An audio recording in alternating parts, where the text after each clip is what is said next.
Begitulah kehidupan dunia. Dunia terus berputar, masa terus beredar. Islam semakin pula, ulama makin banyak yang meninggal. Sampai sekarang belum ada yang menerima. Pengharapan kita pada anak-anak di sekolah dan di tempat pengajian. Mereka semua mungkinkah mereka terjadi seperti yang ada di kota besar yang menjadi beda. Kita yang telah dewasa hanya sibuk mencari mana partai politik yang besar untuk mencari orang yang buruk di atas kursi yang lebih. Semua kita mengingat, yuk kita sadar. Takut pada Allah Subhanahu wa Ta'ala. Coba kita beri sifat maha walaupun dosa kecil dan dosa besar. Hidupnya hanya sekedar hidup tidak ada. Kita mengharap juga yang lebih besar.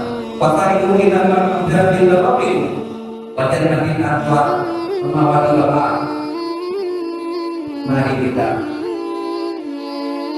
minta ampun kepada Allah Subhanahu wa Ta'ala. Berkah seluas langit dan bumi disediakan kepada kita yang berkah.